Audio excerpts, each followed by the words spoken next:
Transfer of property act 1882ನ section 55ನ ಪ್ರಕಾರ ಒಂದು ವೇಳೆ ಇಮ್ಮೂವೇಬಲ್ ಪ್ರಾಪರ್ಟಿಯ ಮಾರಾಟದ ಸಂದರ್ಭದಲ್ಲಿ ಬೈಯರ್ ಮತ್ತು ಸೆಲ್ಲರ್ನ ಮಧ್ಯೆ ಸೇಲ್ ಅಗ್ರಿಮೆಂಟ್ ಅಥವಾ ಕಾಂಟ್ರಾಕ್ಟ್ ಆಗದೇ ಇದ್ದಾಗ ಈ ಒಂದು ಸೆಕ್ಷನ್ನ ಪ್ರಕಾರ ಆಟೋಮೆಟಿಕ್ ಆಗಿ ಬೈಯರ್ ಮತ್ತು ಸೆಲ್ಲರ್ಗೆ ಕೆಲವು ಡ್ಯೂಟೀಸ್ಗಳಿರ್ತವೆ ಮತ್ತು ಅವರಿಗೆ ಕೆಲವು ರೈಟ್ಸ್ ಹಕ್ಕುಗಳು ಕೂಡ ಇರ್ತವೆ.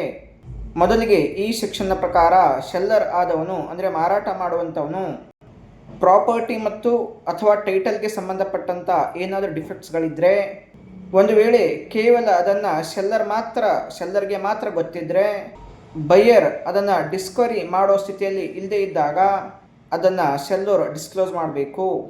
ಎಲ್ಲ ಓನರ್ಶಿಪ್ ಡಾಕ್ಯುಮೆಂಟ್ಸ್ಗಳನ್ನು ಬೈಯರ್ಗೆ ತೋರಿಸಬೇಕು.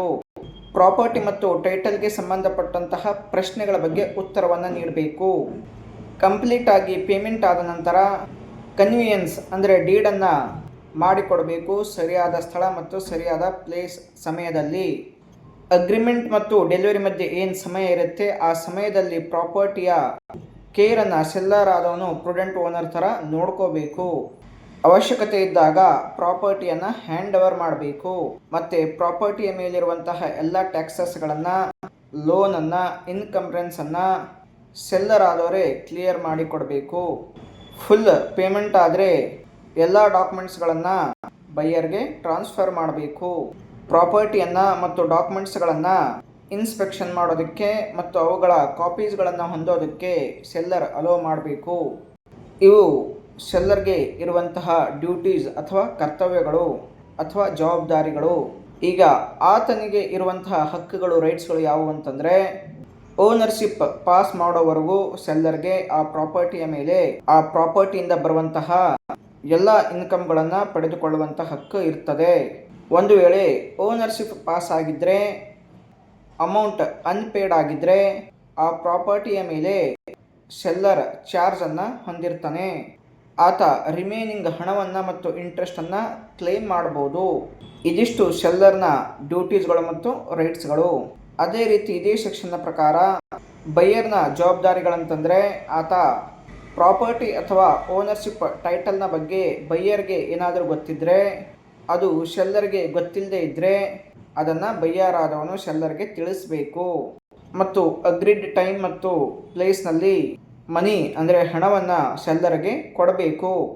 ಒಂದು ವೇಳೆ ಓನರ್ಶಿಪ್ ಪಾಸ್ ಆಗಿದ್ದರೆ ಆ ಪ್ರಾಪರ್ಟಿಗೆ ಸಂಬಂಧಪಟ್ಟಂತಹ ಯಾವುದೇ ರಿಸ್ಕನ್ನು ಬೈಯರ್ನೇ ಬಿಯರ್ ಮಾಡಬೇಕಾಗತ್ತೆ. ಅಂದರೆ ಉದಾಹರಣೆಗೆ ಪ್ರಾಪರ್ಟಿಗೆ ಫೈರ್ ಆಗಿದ್ದರೆ ಅಥವಾ ಏನೋ ಡ್ಯಾಮೇಜ್ ಆಗಿದ್ದರೆ ಅದನ್ನು ಬೈಯರೇ ನೋಡ್ಕೊಳ್ಬೇಕಾಗತ್ತೆ. ಓನರ್ಶಿಪ್ ಟ್ರಾನ್ಸ್ಫರ್ ಆದಮೇಲೆ ಪ್ರಾಪರ್ಟಿಗೆ ಸಂಬಂಧಪಟ್ಟಂತಹ ಯಾವುದೇ ಟ್ಯಾಕ್ಸ್ ಆಗಿರ್ಬೋದು, ಪ್ರಿನ್ಸಿಪಲ್, ಲೋನ್ ಮತ್ತು ಇಂಟ್ರೆಸ್ಟ್ಗಳನ್ನು ಬೈಯರ್ನೇ ಪೇ ಮಾಡಬೇಕಾಗತ್ತೆ. ಇದಿಷ್ಟು ಬೈಯರ್ಗಿರುವಂತಹ ಜವಾಬ್ದಾರಿಗಳು. ಈಗ ಆತನಿಗೆ ಇರುವಂತಹ ಒಂದು ರೈಟ್ಸ್ ಏನು ಅಂತಂದರೆ, ಆತ ಒಂದು ಪ್ರಾಪರ್ಟಿಯ ಓನರ್ಶಿಪ್ಪನ್ನು ಹೊಂದಿದರೆ ಆ ಪ್ರಾಪರ್ಟಿಗೆ ವ್ಯಾಲ್ಯೂ ಜಾಸ್ತಿ ಆದಾಗ ಅದನ್ನು ಆ ಬೈಯರೇ ಪಡ್ಕೊಳ್ಬೋದು.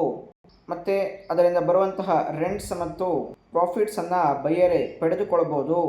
ಒಂದು ವೇಳೆ ಪೊಸಿಷನ್ ಅನ್ನು ಪಡ್ಕೊಳ್ಳಾರದೆ ಪೂರ್ತಿ ಹಣವನ್ನು ಪೇಮೆಂಟ್ ಮಾಡಿದರೆ ಆತನಿಗೆ ಆ ಪ್ರಾಪರ್ಟಿಯ ಮೇಲೆ ಚಾರ್ಜ್ ಇರುತ್ತೆ ಮತ್ತು ಆತ ಈಗಾಗಲೇ ಪೇಡ್ ಮಾಡಿರುವ ಹಣವನ್ನು ಮತ್ತು ಅದರ ಇಂಟ್ರೆಸ್ಟನ್ನು ಆತ ರೀಕವರ್ ಮಾಡ್ಕೊಳ್ಬೋದು. ಮತ್ತು ಆಮೇಲೆ ಬೈಯರ್ ಲೀಗಲ್ ಕಾಸ್ಟನ್ನು ಕೂಡ ಆತ ಪಡ್ಕೊಳ್ಬೋದು. ಈ ರೀತಿಯಾಗಿ ಈ ಒಂದು ಟ್ರಾನ್ಸ್ಫರ್ ಆಫ್ ಪ್ರಾಪರ್ಟಿ ಆ್ಯಕ್ಟ್ನ ಸೆಕ್ಷನ್ 55ನಲ್ಲಿ ಒಂದು ವೇಳೆ ಸೇಲ್ ಅಗ್ರಿಮೆಂಟ್ ಇಲ್ಲದೆ ಇದ್ದಾಗ ಆಟೋಮೆಟಿಕ್ ಆಗಿ ಬೈಯರ್ ಮತ್ತು ಸೆಲ್ಲರ್ ಅವರು ಈ ಒಂದು ಸೆಕ್ಷನ್ನ ಪ್ರಕಾರ ನಡ್ಕೊಳ್ಬೇಕಾಗತ್ತೆ.